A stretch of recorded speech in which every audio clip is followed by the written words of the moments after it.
نبی پاک صلی اللہ تعالی علیہ وسلم نے یوں بیٹھے بیٹھے ایک دن صحابہ سے فرمایا یار روز نہ بیٹھے رہا کرو، وقفے سے ملا کرو۔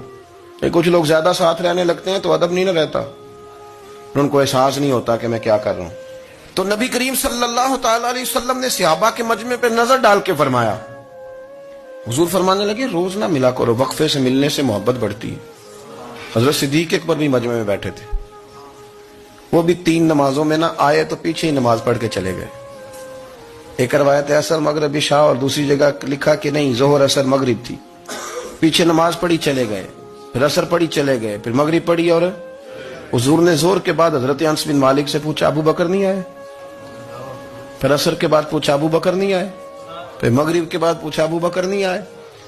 تو حضرت انس بن مالک کہتے ہیں میں بھی حیران تھا کہ وہ نماز تو پڑھ کے گئے ہیں، اور حضور کا طریقہ تھا کہ سلام پھیر کے پیچھے دیکھتے تھے، تو حضور نے دیکھ لیا، پھر بھی 3 دفعہ پوچھا کہ وہ آئے نہیں؟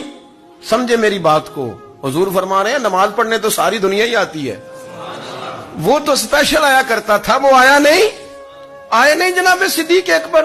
تو حضرت انس کہتے ہیں میں نے جا کے دروازے پہ دستک کی، حضرت انس قریب رہتے تھے نا حضور کے، تو نبی پاک کے لاڈلے تھے، تو پھر لوگ بھی ان کا لاڈ دیکھتے تھے کہ یہ حضور کا قریبی ہے۔ تو کہتے ہیں میں نے دروازے پہ دستک دی تو حضرت ابو بکر صدیق فرمانے لگے کیسے آئے ہو؟ میں نے کہا یار آپ چنگے سیانے بندے، حضور نے 3 دفعہ پوچھا ہے، 3 دفعہ پوچھا ہے۔ تو حضرت سیدنا ابو بکر صدیق دوڑے آئے، حضور حکم ہو؟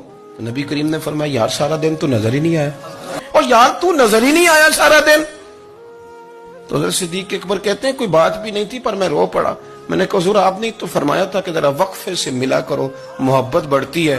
تو حضور فرمانے لگے ابو بکر میں نے کہا تھا پر تجھے تو نہیں نہ کہا تھا، تو کوئی اور تھے جن کو کہا تھا، تجھے تھوڑا کہا تھا، اور اتنے بڑے جملے نہیں ملیں گے۔ رسول کریم فرمانے لگے تو یہیں رہا کر، تو رہتا ہے تو میرا دل لگا رہتا ہے، یہیں رہا کر، میرے پاس رہا، تو نہ جایا کر یار، تو ادھر ہی رہا۔ او پانی پر نہ سہیلیاں رنگا رنگ کڑے، او سجنوں اسی تے پریا اس دا جانیے جس دا توڑ چڑھے۔ آپ ذرا اس لطف کو آپ دیکھیں، اس ذائقے کو۔ میرا دل کرتا ہے کہ میں یہ حدیث نہ لوگوں کی روحوں تک اتار دوں۔